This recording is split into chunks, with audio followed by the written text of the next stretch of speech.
hope that I cling to. You mean more than this world to me. I wouldn't trade you for silver or gold. I wouldn't trade you for riches untold.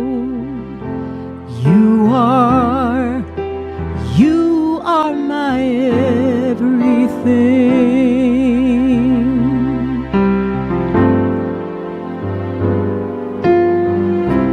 You are the love of my life. You are the hope that I cling to.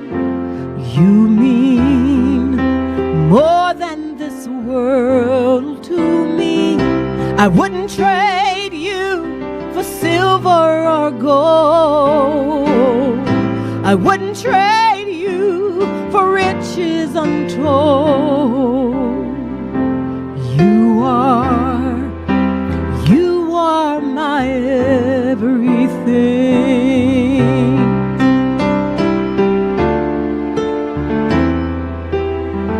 I wouldn't take one step without you. I could never go on. I wouldn't live one day without you. I don't have the strength to make it on my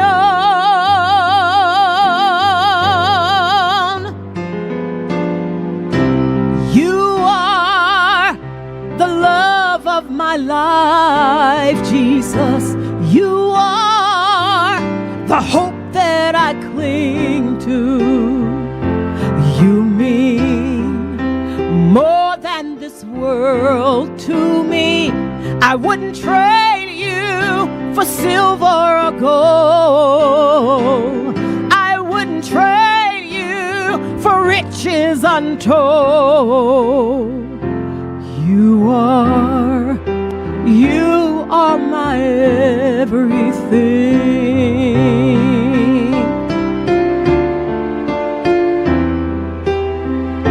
Until the world stops turning, until the stars fade from the sky,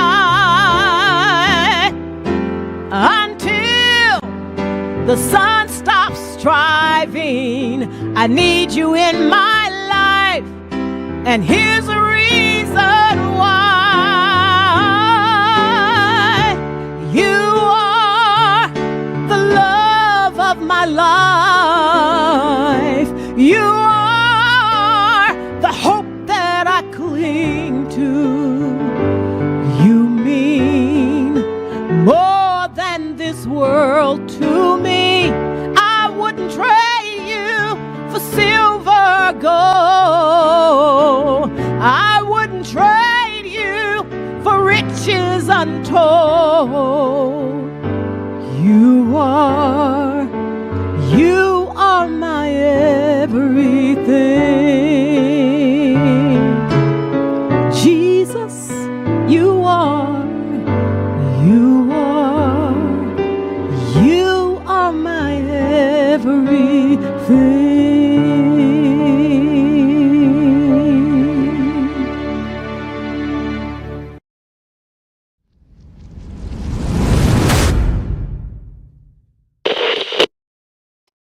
And here we are once again, my brothers and sisters. I want to welcome you to another Living Hope Today study. Today we find ourselves in Joshua chapter 2, and there's more than one lesson here for us today. Yes, we're going to see how God providentially moves the pieces on the historical board so that his promise to Abraham is accomplished as his people, Israel, overtake the promised land as God has decreed. But we also see how God is willing to accept a sinful person. I guess we should know that because we're all sinners, right? This lady is a prostitute, a Gentile pagan. And what happens? She believes. And what does that do for her? Well, it not only saves her and her family as Israel comes to take over Jericho, but Rahab is her name, and her life runs like a thread all the way to the New Testament. We find her in Matthew chapter 1, verse 5, in the genealogy of Jesus Christ. We find her in Hebrews 11:31 as part of the Hall of Faith, as it's called, where all these who have believed in the Old Testament and made such an impact are listed. We find it in James 2:25 as well. She's mentioned again. It's just something that shows God's mercy, God's grace, not only to use her to accomplish his purpose in Joshua, but to use her life as an example of what happens to those who believe. So as we read the story, just keep in mind that this story goes well beyond the circumstances we're about to understand. When we get to verse 1, then Joshua, son of Nun, secretly sent 2 spies from Shittim. Go look over the land, he said, especially Jericho. So they went, and they entered the house of a prostitute named Rahab, and they stayed there. Okay, so first of all, we see that Rahab welcomes these spies. Okay, remember, Joshua in many ways parallels Moses. Moses sent 12 spies. Here we see Joshua sending 2 spies. In the end, the spies that went out for Moses, only 2 believed. Here in Joshua chapter 2, we'll see that these spies are effective and do what they are called to do. But at the end of verse 1, we are introduced to Rahab. The spies are in her house. The story moves forward. The king of Jericho was told, look, some of the Israelites have come here tonight to spy out the land. So the information channels are open. Somebody must have seen these people go into Rahab's house. It gets to the king. The king is warned. So the king of Jericho sent this message to Rahab: bring out the men who came to you and entered your house, because they have come to spy out the whole land. All right, what's happening here? Well, Rahab is faced with a choice.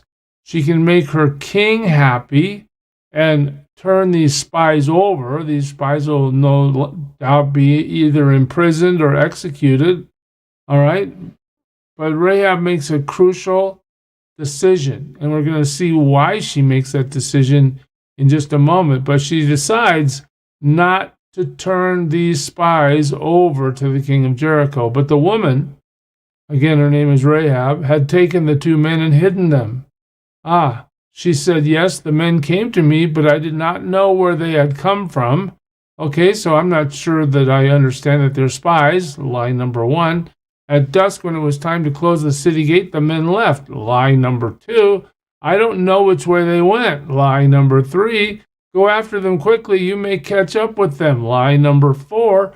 Rahab is giving these spies an alibi so that they are pursued, although they're not going in that direction, right? So Rahab protects the men of God sent to spy out the land. Why would you do that when you know that these guys are here to destroy you and to take over your land? Why would you do that? Well, maybe the answer is here, but she had taken them up to the roof and hidden them under the stalks of flax she had laid out on the roof.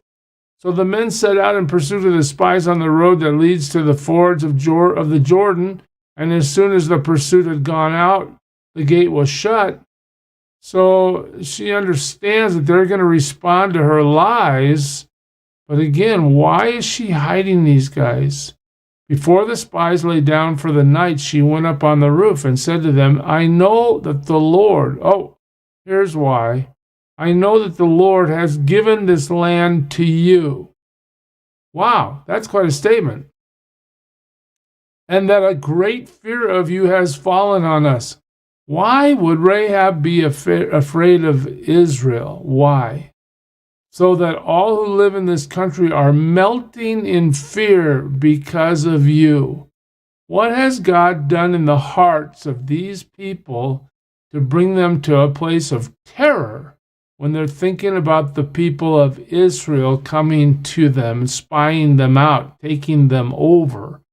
Well, it's simply the fact that the reputation of what God has already accomplished is preceding these people. We have heard. Well, what have you heard? Well, we've heard how the Lord dried up the water of the Red Sea for you when you came out of Egypt. Oh, we heard miracle number 1. God delivered you from Egypt. Egypt was ruined because of their resistance against the God you serve. All right? And we've heard what you did to Sihon and Og, the 2 kings of the Amorites east of the Jordan, whom you completely destroyed. So the reputation of what God has empowered Israel to do already has preceded them. And when they get to Jericho, Rahab and the people of Jericho are melting in fear. Why? Because they know that the power that backs Israel is God himself, the true God. They know it. At least Rahab knows it.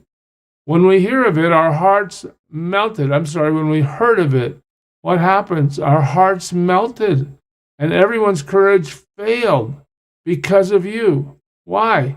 For the Lord your God is God in heaven above and on earth below. Well, there's Rahab's confession, 2:11 right here.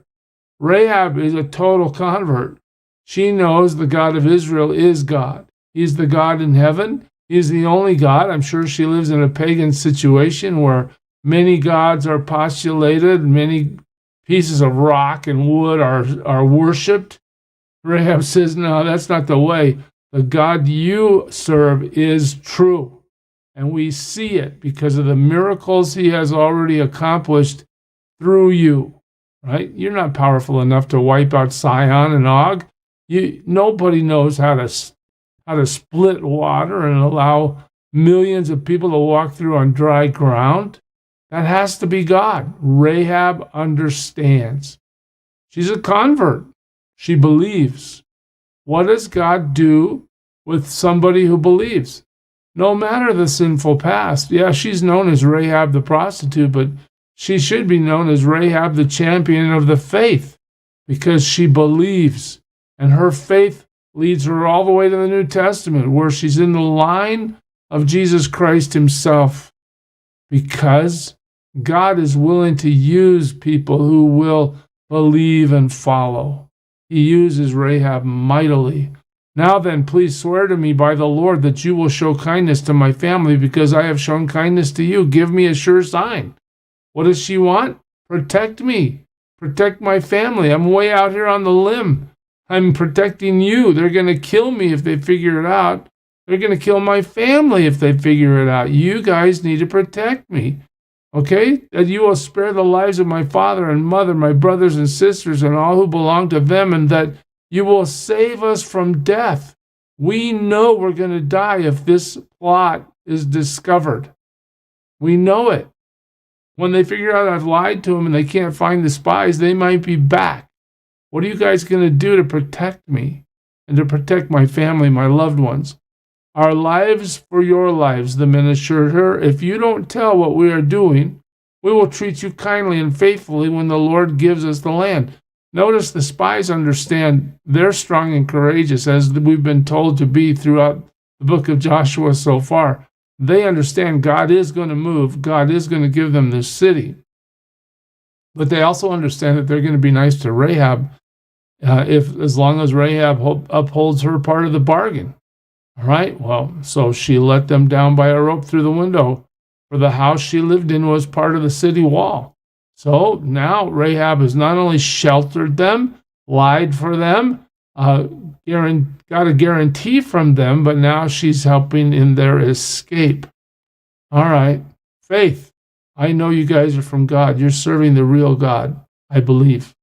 Now she had said to them, go to the hills so the pursuers will not find you. Interesting, right? She provides a way of escape for these guys. Not to mention, I should have made a bigger deal out of it, but she's basically providing salvation, or maybe not technical of spiritual salvation, but she's preserving the lives of her family members, right? Through this plot. She tells them, hide yourself there 3 days until they return and then go on your way. Once they give up and they can't find you, that's when it'll be safe for you to go back where you came from. And the men said to her, this oath you made us swear will not be binding on us. Oh, here's a little caveat. Unless when we enter the land, you have tied this scarlet cord in the window through which you let us down. And unless you have brought your father and mother, your brothers, and all your family into your house. If anyone goes outside your house into the street, his blood will be on his own head. We will not be responsible. As for anyone who is in the house with you, his blood will be on our head if a hand is laid on him. So the deal the spies make with Rahab is you put that scarlet cord out there and you get your whole family in your house, in your apartment, and we're going to protect them.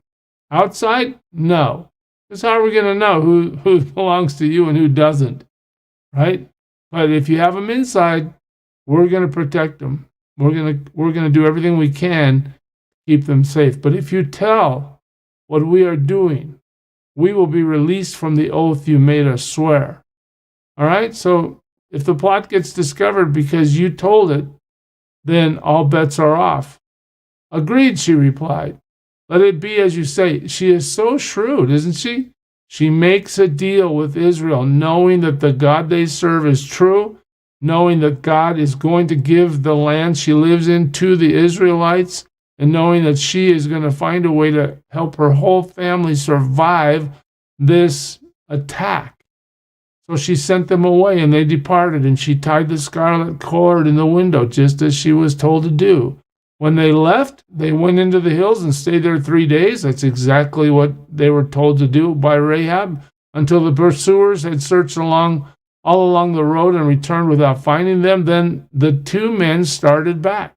They went down out of the hills, forded the river, and came to Joshua, son of Nun, and told him everything that had happened to them. So now Joshua, the leader of Israel, is well aware of Rahab the prostitute and her life and what has happened.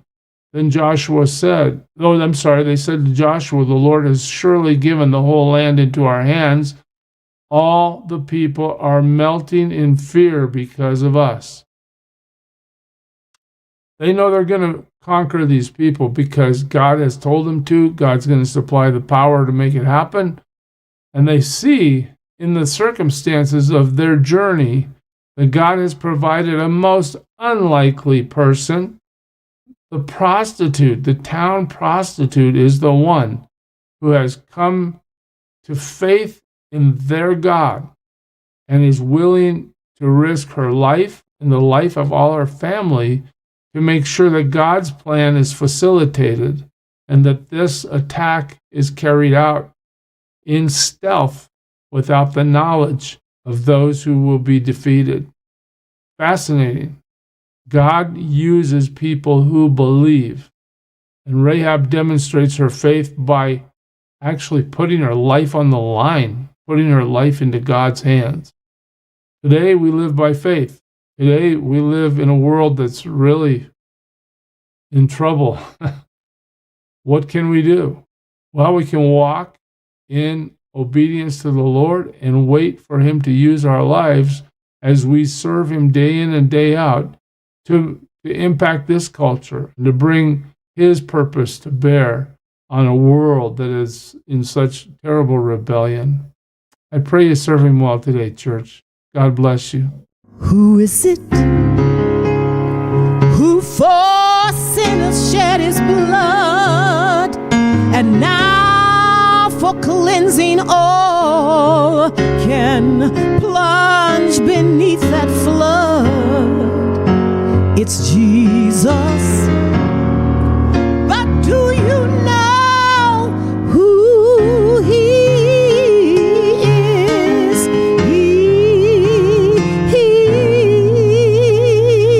He's the image of the invisible God, and He's the brightness of His glory, the first, the last, the future, The past, he is gone.